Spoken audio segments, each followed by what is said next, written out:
বিহপুৰীয়াত ৩ ফেব্ৰুৱাৰীত অগ্নি পৰীক্ষা বিজেপিয়ে কাক টিকট প্ৰদান কৰিব চলিছে চৰ্চা বিহপুৰীয়াত খেল এখন হ'ব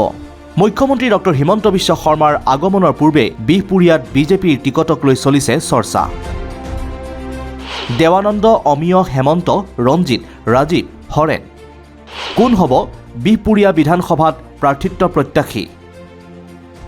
৩ ফেব্ৰুৱাৰীৰ দিনটোক লৈ বিহপুৰীয়া বিজেপিত তীব্ৰ উৎকণ্ঠা কাৰণ মুখ্যমন্ত্ৰীৰ আগমন হ'ব বিহপুৰীয়া সমষ্টিলৈ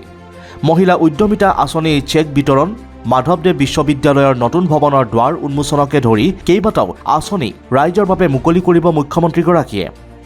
মুখ্যমন্ত্ৰীৰ সভাৰ বাবে জিলা প্ৰশাসনে ব্যাপক প্ৰস্তুতি চলাই থকাৰ মাজতে বিহপুৰীয়া বিজেপিৰ টিকট প্ৰত্যাশীৰ মাজত আৰম্ভ হৈছে তীব্ৰ উৎকণ্ঠাৰ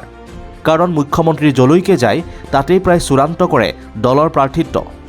বিধায়ক অমিয় কুমাৰ ভূঞাৰ টিকট কৰ্তন যাব বুলি ইতিপূৰ্বে প্ৰচাৰ আৰম্ভ হৈছে বহুতে কয় একোৱেই উন্নয়ন নকৰিলে অমিয়ই আমাৰ আগন্তুক অহা 28 জানুৱাৰী তাৰিখে মাননীয় মুখ্যমন্ত্ৰী ডক্টৰ হিমন্ত বিশ্ব শৰ্মা ডাঙৰীয়াৰ বিহপুৰীয়া সমষ্টি ভ্ৰমণ সফল কৰি তুলিবৰ বাবে আমি জ্যোতি সংগমত আমাৰ সমষ্টিৰ সকলো কাৰ্যকৰ্তা জনপ্ৰতিনিধিক লৈ আমি বহিলোঁ আৰু এতিয়া জৰাবাৰী য'ত আমি মহিলা উদ্যমিতা আঁচনিৰ বাবে মূল য'ত মণ্ডপ হ'ব য'ত সভাথলী হ'ব সেইখিনি আহি ক্ষেত্ৰ পৰিদৰ্শন কৰিলোঁ আৰু লগত চৰকাৰী যিখিনি বিভাগ আছে ক'ত হেলিপেডৰ কাম কিমান অগ্ৰগতি হৈছে ক'ত ৰাস্তা চাহবোৰে পাৰ্কিং এনেকৈ যিমানকেইটা ভেনুলৈ যাব আটাইকেইটা ভেনু আমি আজি ক্ষেত্ৰভিত্তিক পৰিদৰ্শন কৰিম অমিয় ভূঞাৰ স্থানত সমষ্টিটোত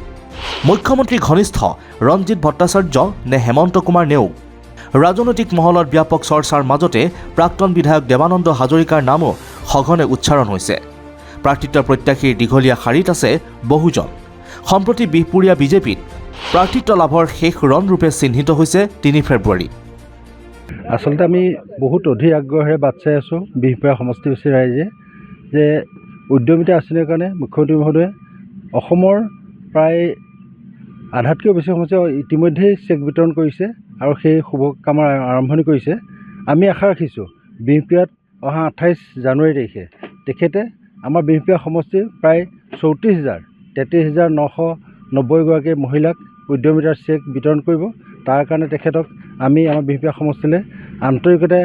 আদৰণি জনাইছোঁ আশা ৰাখিছোঁ আমাৰ সমষ্টিৰ তেখেতৰ এই আগমনে অধিক উন্নয়নৰ পথটো অধিক দ্ৰুত কৰি তুলিব মুখ্যমন্ত্ৰীৰ আগমনৰ লগে লগে ইয়াত কোনে প্ৰাৰ্থিত্ব পাব সেইটো এক প্ৰকাৰ স্পষ্ট কৰি যায় আপোনালোক কেনেধৰণে আশাবাদী বিহপুৰীয়াক নাই আমি একচুৱেলি আমি সেইটো বিষয়ত মাত মাতিও নাযাওঁ কাৰণ প্ৰাৰ্থী দলে ঘোষণা কৰিব নিৰ্বাচন ঘোষণা কৰাৰ পিছত আৰু ইয়াত যিহেতু আমাৰ এতিয়া বিজেপি দলৰ শাসকীয় দলৰ বিধায়ক আছে তেখেতেও কাম কৰি আছে কিন্তু আমি মুখ্যমন্ত্ৰীৰ আগমনৰ প্ৰাক মুহূৰ্তত দলটোৰ প্ৰাৰ্থিত্ব প্ৰত্যাশীৰ মাজত সৃষ্টি হোৱা তীব্ৰ উৎকণ্ঠাৰ মাজতে বিধায়ক অমিয় ভূঞাৰ দৃঢ় বিশ্বাস দলে যোগ্যৰূপে বিবেচনা কৰিব তেওঁৰ নাম প্ৰাৰ্থিত্ব প্ৰত্যাশীৰ উৎকণ্ঠাৰ মাজতে উদ্যমিতাৰ হিতাধিকাৰী উৎফুল্লিত হাতলৈ আহিব 10,000কৈ টকা ক্ষুদ্ৰ ব্যৱসায় কৰি স্বাৱলম্বী হ'ব বিহপুৰীয়াৰ মহিলা MMD ফ'কাছ আপডেট গুৱাহাটী।